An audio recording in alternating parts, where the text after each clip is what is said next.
Hello, you guys. my big intro. It's You're Hanging with Langan. I'm Maureen Langan. Thanks for being with me today. I got Cathy Ladman coming up in just a moment.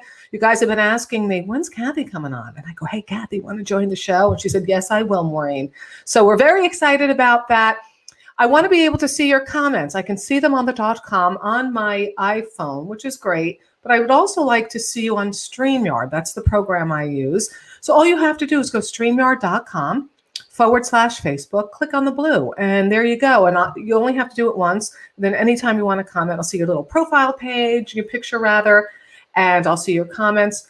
I can also see your comments on the iPhone. If you don't want me to know your name, you can make you can say what you want as long as you're not vulgar. And go right now, share it. I want you to share this. Then everybody, all your friends will get to see Cathy, start a watch party. These are the way we grow the numbers. And you guys have been beyond supportive. So I really appreciate it. Do it now. For the love of God, just go to StreamYard.com/Facebook. And we're going to be good to go in just a moment. And you know the deal. Look, want to support the show? That's what you can do. You don't have to. Langan brings this to you free every day. And of course, the Don't Make Me Hate You masks. Come on now. Come on. Be the talk of the supermarket. Don't make me hate you. Oh gosh, it's so weird to try to get your face straight in a mirror image. All right. So there you have it. Woohoo. I see you guys starting now. Yes. Yeah. Oh, Jennifer Peterman. Love, love, love Cathy. Of course you do. Hi, Mo. Hi, Dana. So what we're going to do is I'm going to bring Cathy on now. And you guys, we're going to have a great day. Here we go. Doing my own tech, Okay, ladies and gentlemen.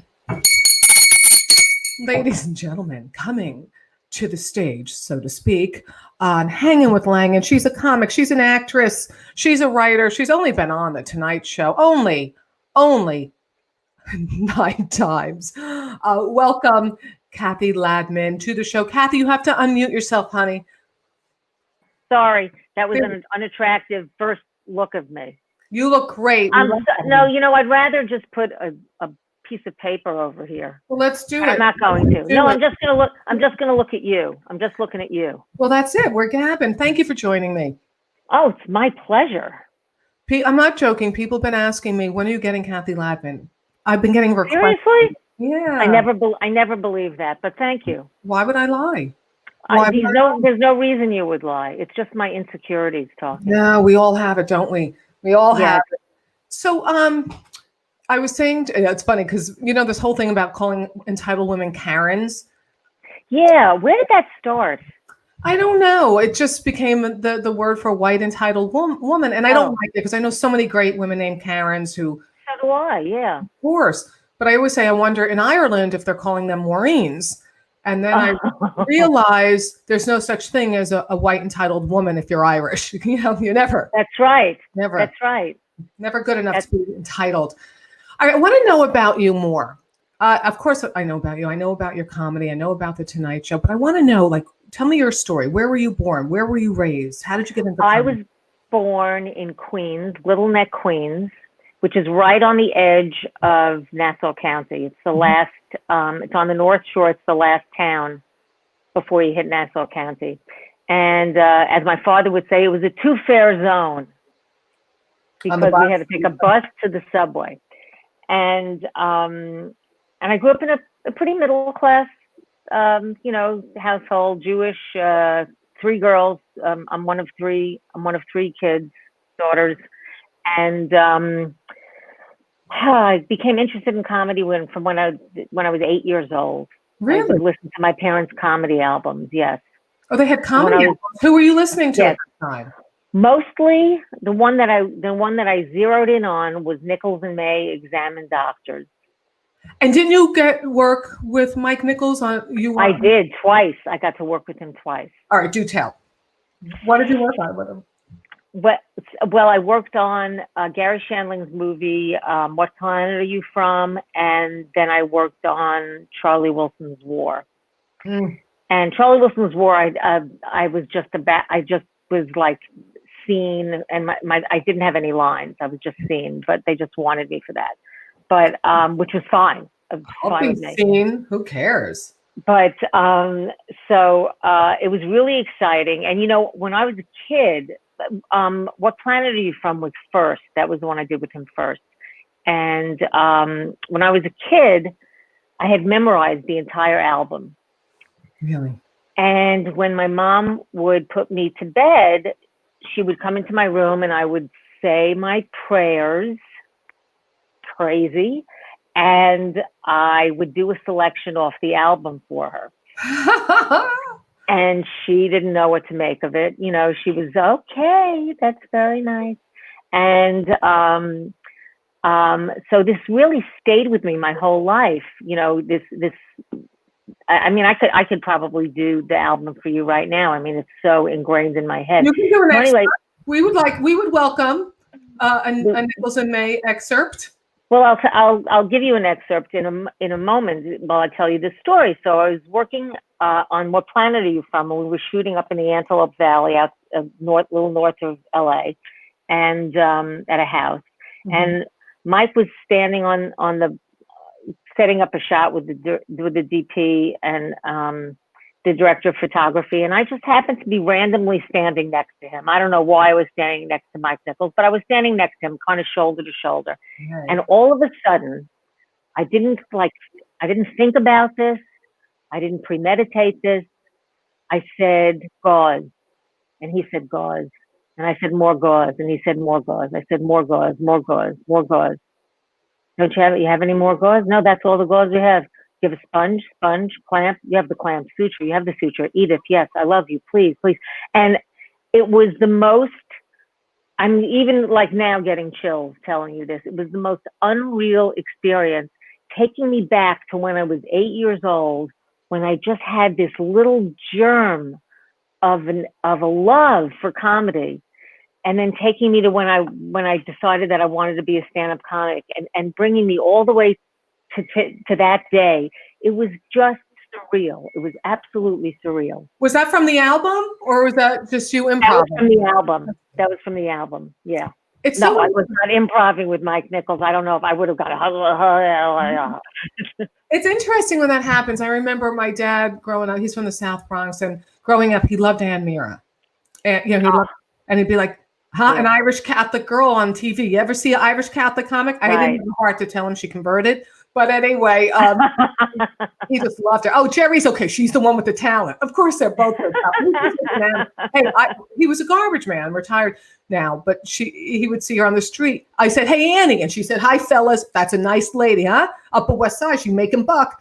So she lived down the block. They lived down the block from me. Great, actually, in Manhattan. Yeah, she was like.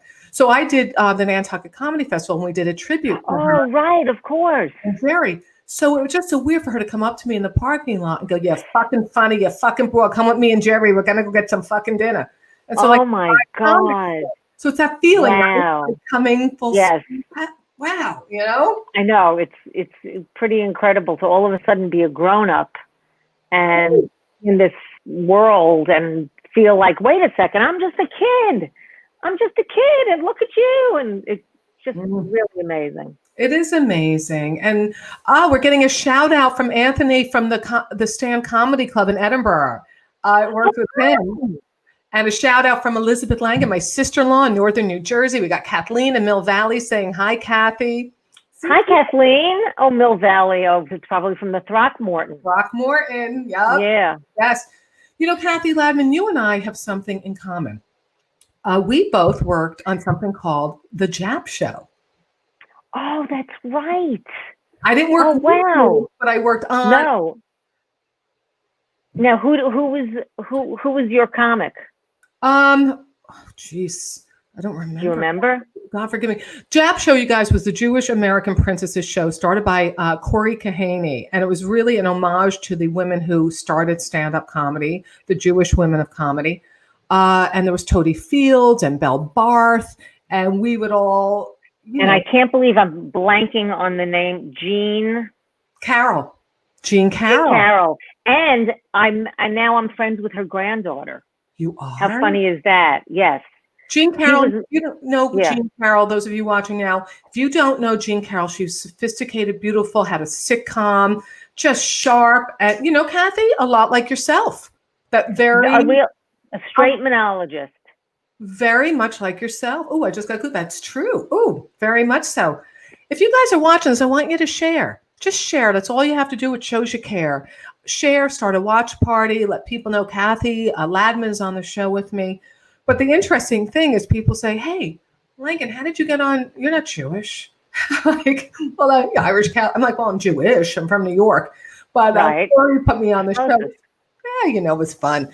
I want to know the first time you did stand up. I want to know how old you are. I want to know where you did it. I want to know how you felt. Well, I had a false start. Okay. I was a teacher for a year outside of Philly. I taught 8th grade English. Oh. I was 21 years old. And I knew this is not what I wanted to be doing. Right. So I found out that there was a club in Philadelphia. It was called Grandma Minnie's. And I went down there and I picked a number out of the bucket. Oh, my daughter's saying, bye, honey. Good luck. Bye, good luck. Bye, good luck. Maureen says goodbye, good luck.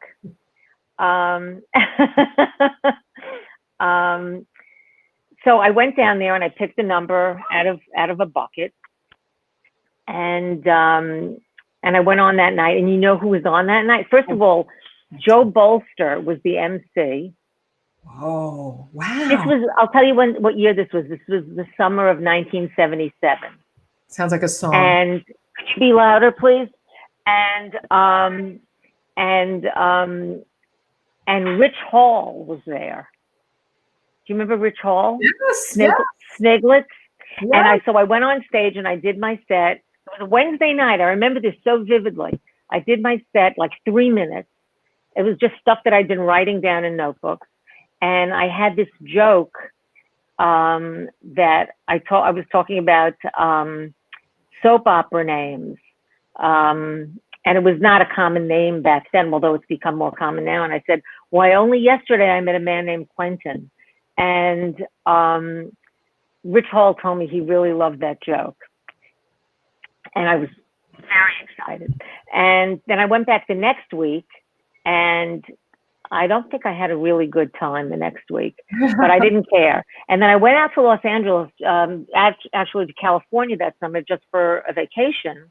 And I decided I was going to move to LA, and I moved to LA, but I didn't even go near a comedy club. I didn't last. So I was on stage just those 2 times in 1977.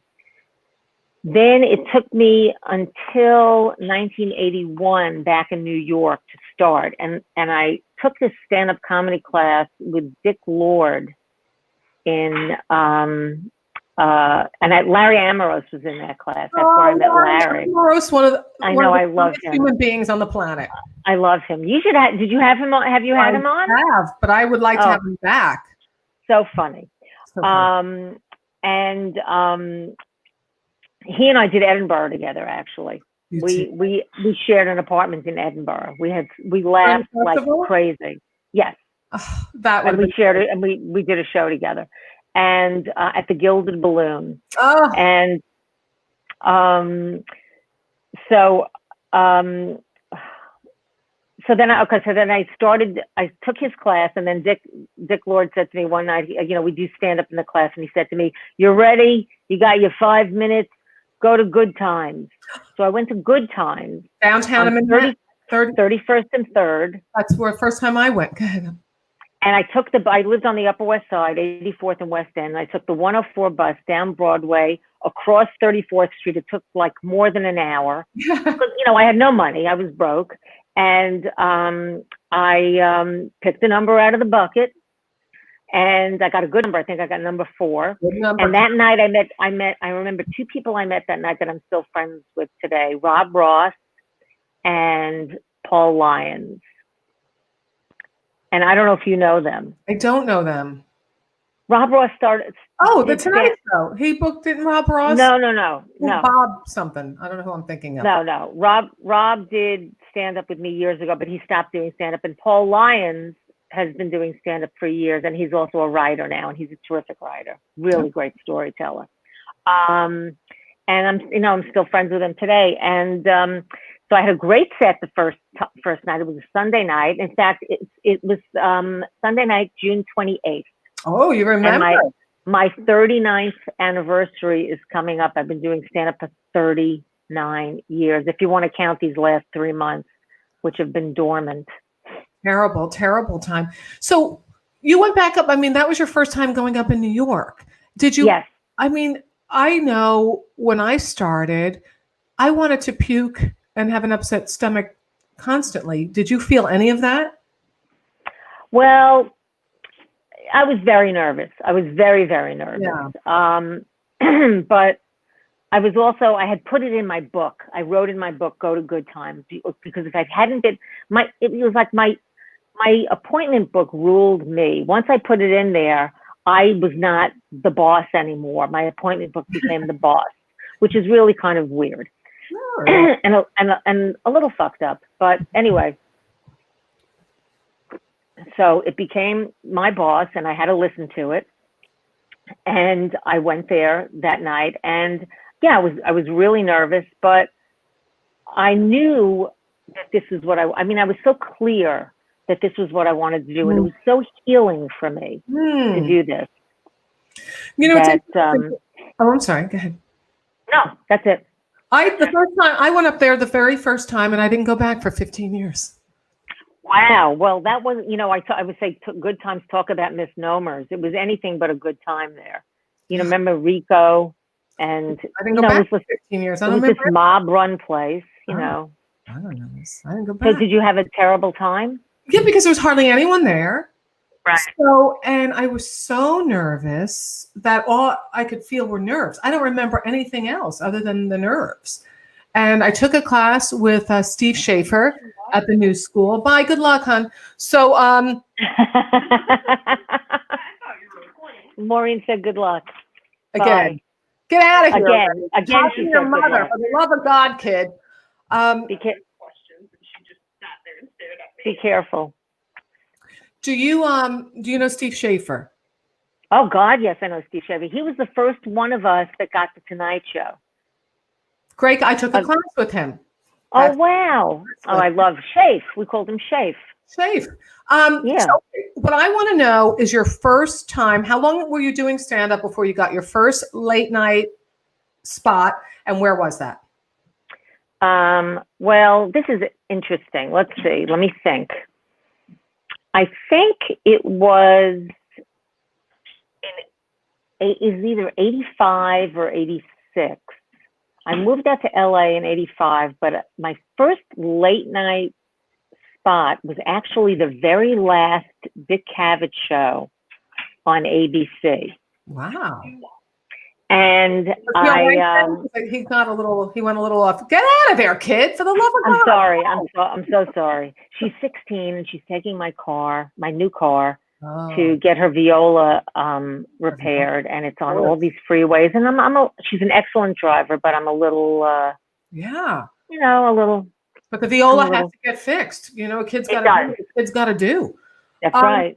All right, so Dick Cavett. So anyway, so I did, and it was his very last show, and the guests were Carol Leifer, Richard Velzer, and I was the only one who did a set. Oh. And they aired that show like at 2:30 a.m. or something. They didn't care about ABC didn't care about the show anymore, but it was his last. They were obligated to do the show, so they just buried it in the middle of the morning. But you got your late night credit. When's the first time you went on the Tonight Show? And I'm assuming it was with Johnny Carson. It was supposed to be with Johnny, and I got bumped that night. So I actually went on when Jay was guest hosting. That was my first time that I actually went on. And I believe it was 1989. So I'm pretty sure it was 1989. And what was that experience like for you? Were you nervous? What was that like? I talked to Tom Dreesen yesterday. He talked about his first time going on. Wait, who did you talk to? Tom Dreesen. Dreesen. Well, he did the Tonight Show like a million times, 61. Right? 61 times. My God. Right? My God. And did you say that he did it when it was in black and white? Oh, I don't know. Oh, well, no, he had a comedy duo that was in black and white. He had the first interracial comedy duo. That's with Tim Reed, who was on, WKRP in Cincinnati. Right. A lot of other things. They're Chicago guys, I think. They're Chicago guys. Yeah. So Yes. tell me, what yes. about like your first time? So you did it with Leno, then you did it with Carson. So tell me the Right. difference. Tell me the very first time you went on stage there.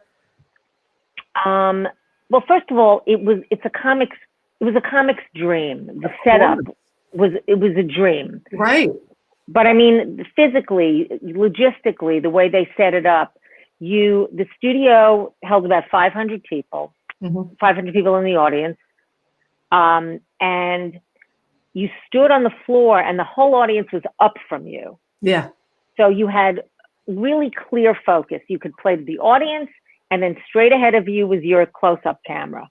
So you could deliver punchlines to the close-up camera. You could play to the audience. It just was beautiful. There was no playing down here and over there and up there. It was just really clear. It was easy for the comic. And it was just thrilling. It was absolutely thrilling. I was more than ready to do it. And I was glad that I had been turned down before. I can't even believe how young I was. You know, I remember when Johnny asked after I did my first set with Johnny, I sat down and he asked me, how long you been doing this? And I said, 8 long years. I said, 8 long years.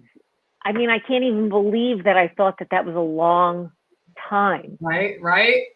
Wow. And then he said to me, well, you're getting very good at it. And I said, thanks, so are you, because I had such a knee-jerk reaction to that condescending comment. Oh, wow. I wonder how he responded to that. Wow. He laughed. Good. And the whole audience laughed, yeah.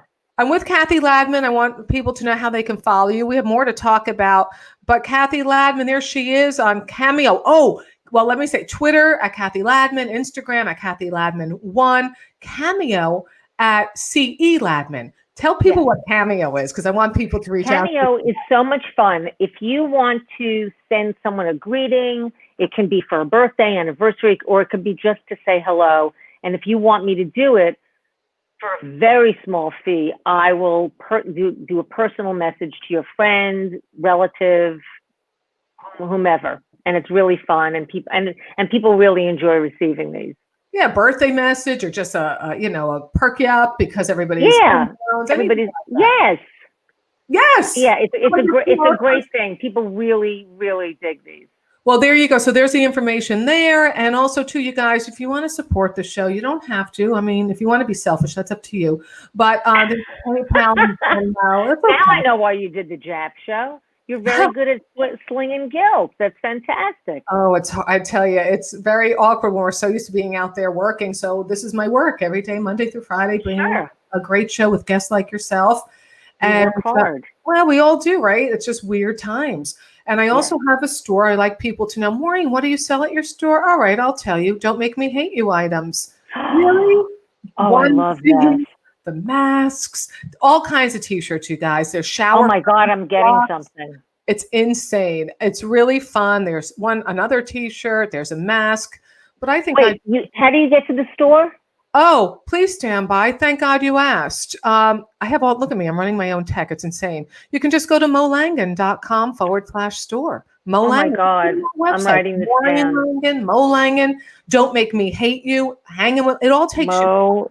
molangan.com/store. Okay. Yeah, right there. And also too, Maureen Langan, Don't Make Me Hate You. It all goes there. Cool. I want to show people. It's funny because you go to a store and people are like, this is a third-party store. I don't keep all of this inventory. They put your material, Cathy, on different products. And I'll tell you, I had to order my own. Like I had to pay for my own. But, I get it. I know. Here we go. Don't make me hate you, because you don't want to hate people. They make you hate them. You are a victim. Has this been a line of yours for a long time? Don't make me hate you. Yeah, when I was going to Edinburgh, I was going to do my Don't Make Me Hate You show, because the last festival, you and I were talking about this before we went live, is the last time I did a solo show, which was deep and emotional, and I want to talk about yours in a moment. So this time I said I'll lighten it up and do stand up. I thought it would be a good way to funnel all the frustration of whatever is happening in the world. Yes. I would say you don't want to hate people. I'll give you like one example, even though this is about you. Okay, this is one. I clean it up depending on who I'm doing it in front of. But like the lady in the airplane, all of this is true. Got up in the seat behind me and started spritzing cinnamon. And I said, "What are you doing?" And she goes, "Well, it's natural." I go, "So's my vagina, but I'm not putting it in your face." So, but also then if I have to go clean, I'll go, "Well, so's my butt, but I'm not putting it in your face," depending who the audience is. So I didn't want to say that. She made me say it. I didn't want to hate her. She made me. So I use that as a through line, but it's going to have to wait. Okay, I'm getting requests. Jennifer Peterman is one of my dear friends. This is abroad, Cathy. She is a waitress, a professional waitress, a poet, a writer. She started doing stand-up. She would have been you if she stayed at it. She's a Renaissance person. She's amazing. Yeah, she really is. And she takes pride in being a waitress and giving great service. She's coming on next week. I asked her to come on and tell her war stories. Oh, great. Yeah. But she wants to talk about Madmen. She wants you to talk about Madmen. Oh, God. That was so fun. That was so fun. First of all, I think it was the first show that I ever did that I watched, like that I was a huge fan of. Well, was it the first one? I don't know. It was a very important show to me that I was a big fan of, and I would watch it every Sunday night. I believe it was Sunday night. And then I got cast in it, and it was absolutely thrilling. And I had to do this thing, and I learned something. I had to do this thing where the other woman was pulled my hair, and I learned how to just lean into the pull, and so it wouldn't hurt me, but it looked really good.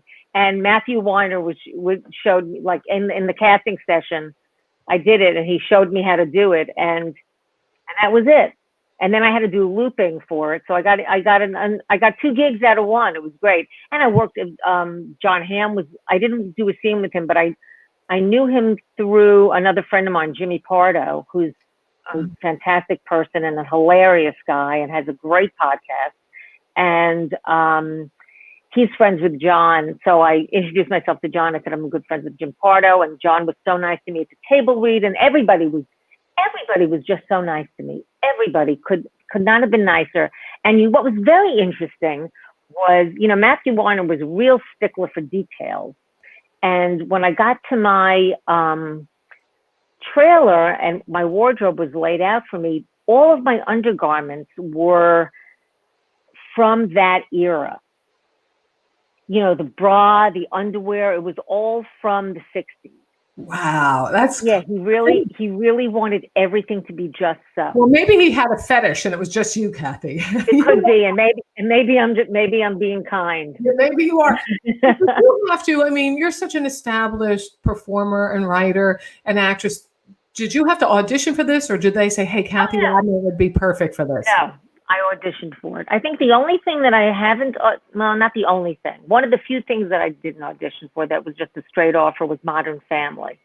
Oh. Which was maybe about 3 years ago, I think. And that was great fun. That was incredible fun. How cool to get a call that, hey, we really want you on our show. It was really nice. I'm waiting for that call. Anybody? And by the way, Carol Burnett, if you're watching, I've been wanting to hang out with you for a very long time. And also Rosie, I want to hang out with you. So these are the people that I need to contact me. I don't want anything from you other than love. All right. So how about this? I want to know about Curb Your Enthusiasm. Oh, that was great too. Now, Larry is a great guy. He's a mensch, and he makes sure to get all of his friends on the show. And I got to do it twice, actually. The first time I did it as myself, and the second time I did it as a character. And it was so much fun. It's the way you do that show is it's all improv, and you just know the skeleton of the scene. You know what's happening, and you know where you want to end up. That's great. So you do it, and then they say, oh, this is great. Remember this for next time. You do another take. That's great. Let's forget about this, but remember this. Oh. And it's so creatively stimulating to work like that. Well, of course it is, because the improv wheels are flying, and you don't know what's going to come out that's so creative. And you might take some lines, but it's so awesome. I love that. Love that. Right. And you know, So when I that was started- really great. That was really a great experience. I mean, very, very different from doing a memorized script. oh, I would so prefer what you were doing, the improv between the lines. You know Yeah. what told me this a long time ago? Do you remember Pat Cooper? You know Pat Cooper? Sure, I did. I actually did a pilot with him once. You did? Yes. I With love Jack Pat Cooper. Gallagher and Pat Cooper. He was great.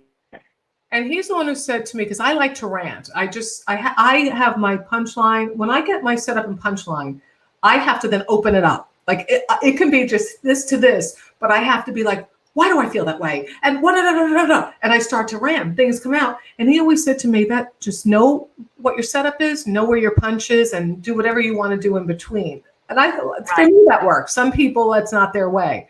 Right. A lot of people are loving Cathy here.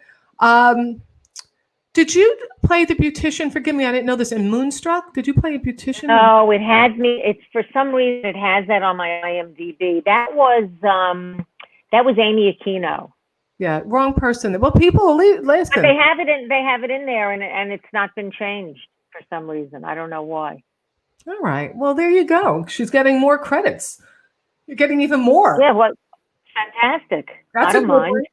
This is what I want to talk about. Oh, let me just let people know again. There's Cathy's information. I'm going to just leave it down there for a bit so people can follow you. And okay. The camera. Yeah, I'm Cathy Ladman 1 on Instagram because I messed up the first time and I couldn't figure out my password and I couldn't redo it, so I had to be Cathy Ladman 1. All right, so Cathy Ladman on Twitter, Cathy Ladman 1 on Instagram, and Cameo, which will do a personalized greeting for you, birthday, or for your friends, for your gift, for your mother, for your whatever, your niece, whatever you need. Maybe she'll even do some recalling of the Mike Nichols and Elaine May. She might do some of that. Yeah, maybe I would love to do my little Mike Nichols and Elaine May a sketch from that album. That would be fantastic. Look at me. Oh my God. Look at me helping you. Look at you helping me. Those were what you grew up listening to, and she can do a little of that for you guys. I mean, and it's Cameo. Just reach out to Cathy or go to cathyladman.com. You'll find her. You'll find her on one of these things. You know what other album I used to listen to when I was a kid that I loved was Vaughn Meader's First Family. Do you know who that is? No. Vaughn Meader was a comedian who used to do JFK, and he had like a gang of people, actors who would do different people in JFK's First Family, and his career died the instant that JFK did. I mean, to have that happen. I mean, obviously, it's not as sad as, it's not as sad as what happened to JFK. I mean, I don't want to belittle that. Yeah, no. I mean, he couldn't do his jokes anymore. Oh, JFK, you're dead. I mean, I know what you mean. People build a career on certain. I know. I gotcha. Okay, Cathy Ladman, you have a one-person show called "Does This Show Make Me Look Fat?" And you say it's about anorexia. It's about my journey with anorexia. I became anorexic when I was about 19, and then it traces my childhood. What parts of my childhood were clues to this part of my life, and then traces me through my recovery to present day. And so how long, I mean, I guess, I don't want to answer anything for you. How long did you struggle before you started to get on the upswing and feel healthy? Well, my husband just walked in. I'm on live, by the way. Always somebody. Always somebody. Always somebody. It's like Grand Central Station here. How long did I struggle? Well, I would say at least 3-4 years.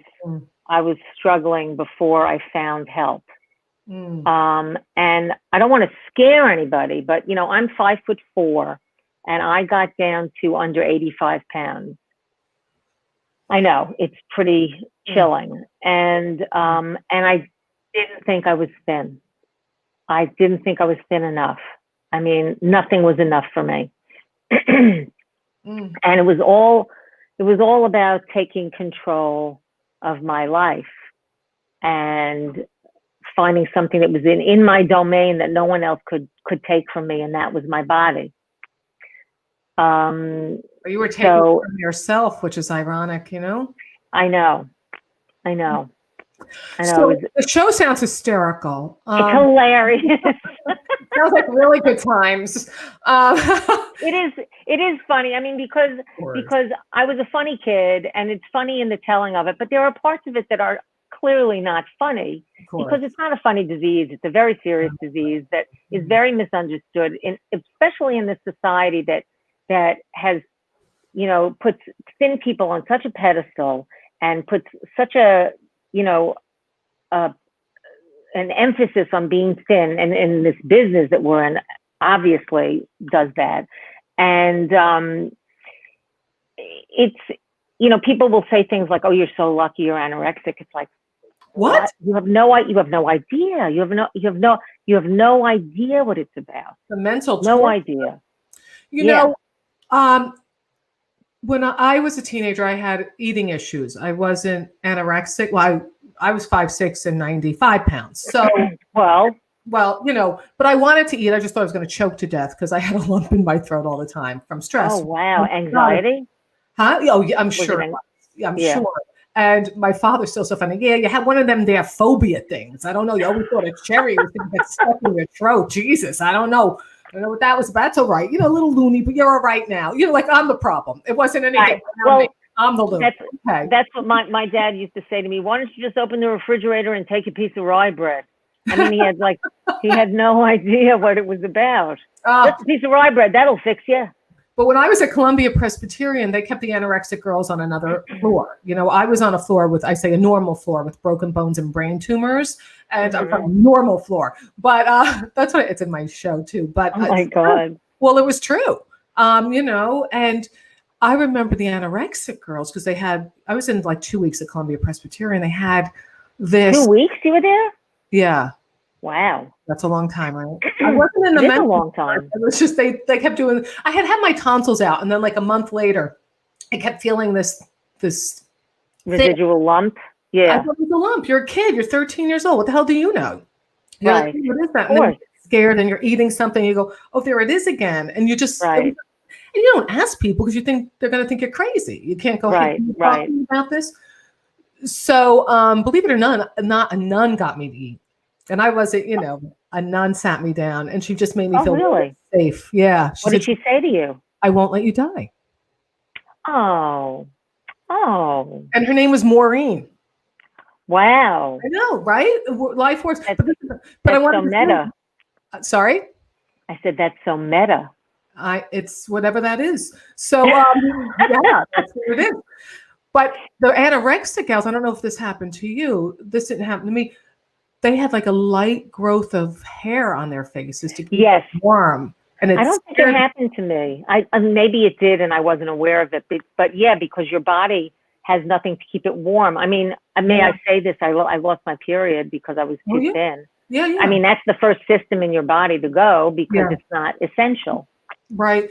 Wow. All right. Listen, this is real stuff, and I'm glad we talk about this. Your show is called "Does This Show Make Me Look Fat?" And it is entertaining, please. Of course. I mean, even though I'm talking about it and it's serious, but it is entertaining, and it shows how insane I was as a kid. I was really crazy when it came to food. I mean, I had to eat special foods when special TV shows were on, and I was a little out there. Well, I did eat. I ate gallons of ice cream. Like I would eat a gallon of ice cream every night for dinner because it would slide down. That's healthy. Well, it was good. I was 13. I could run it off. Right, you can do that. Yes, that's right. So, where I know right now you're not doing the show, but where are you? Where were you going to be doing it? How do people follow this? I was planning to do it this autumn. It was going to be debuted at the United Solo Festival in New York at a theater on 42nd Street, and that's now been canceled because of COVID. Which I'm not surprised about.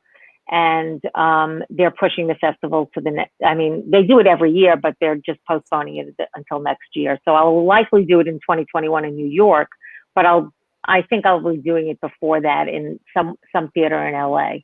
Right now I'm rehearsing it. Would you ever go back to Edinburgh and do your show there. Yeah, I would. Oh, yeah, I would do that. All right. And let's get Larry, and maybe you'll let me be the third roommate. Larry. Oh, my God. Oh, my God. How fun would that be? And I don't bug people. I give you space. I'm not high maintenance. I just like calm and quiet when I'm not working. That's all I want. And a lot of laughs and some good red wine. That's it, Cathy. Oh, my God. We laughed so hard. Let me tell you something somebody said to me.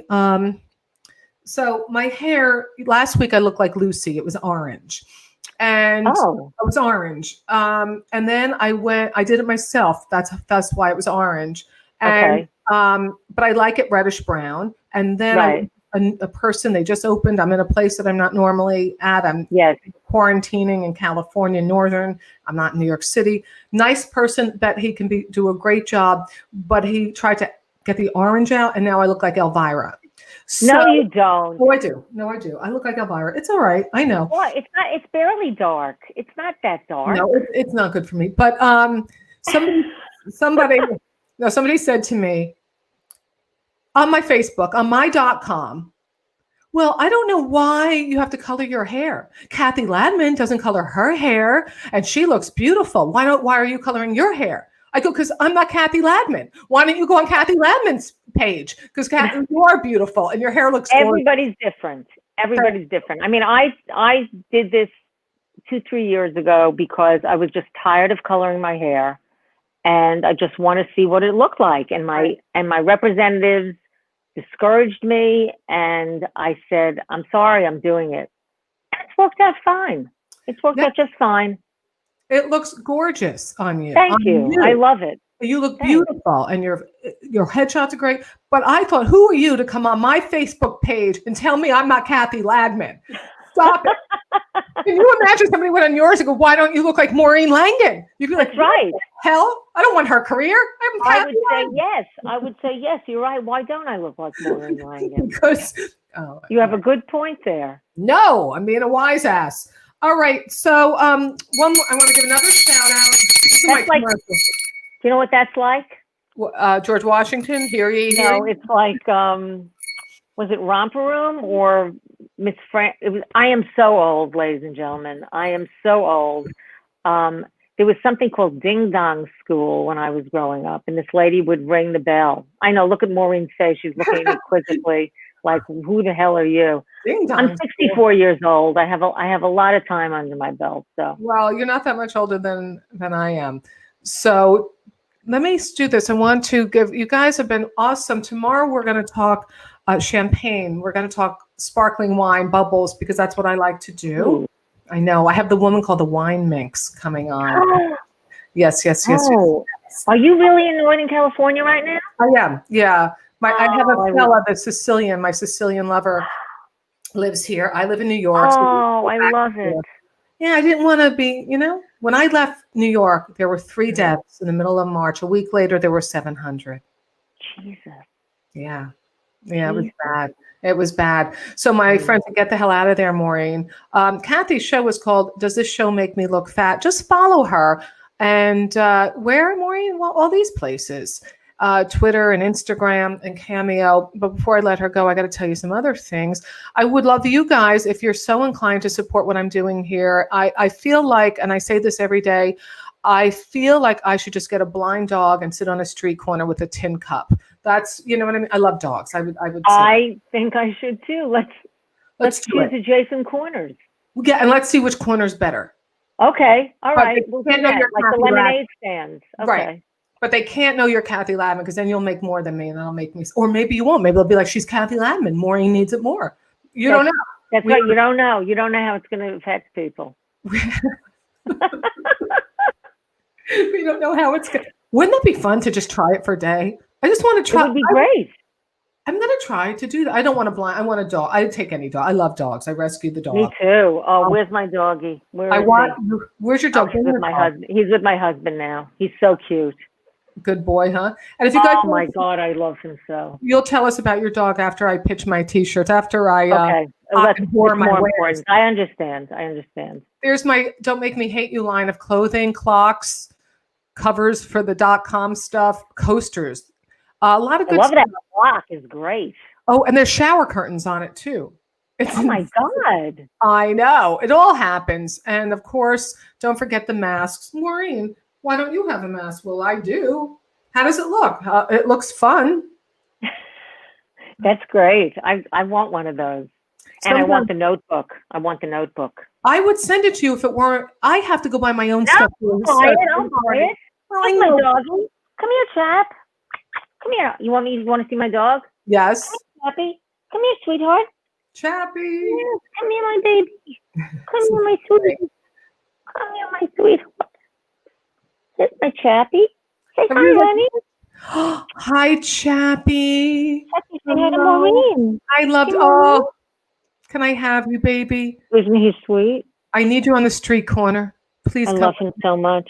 All right, go be comfortable. Go be comfortable because I know you're not comfortable now. I want to take your dog, and then I want your daughter to play the viola behind me. The Viola Davis? What is it called? What is that? Then Viola. Viola. Sorry, I didn't grow. I had a okay. Did I say viola? I wanted the viola.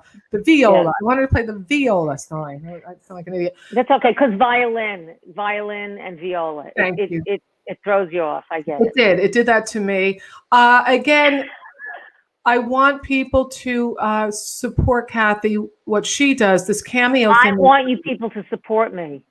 Please support me. A cameo. This is such a hard time for artists. Awful. It's such a hard time for artists. And people don't quite understand. I mean, we can't go to theaters, we can't go to clubs, production is down. Everything. What are we supposed to do? Broadway's not going to open. They said they're saying January, right?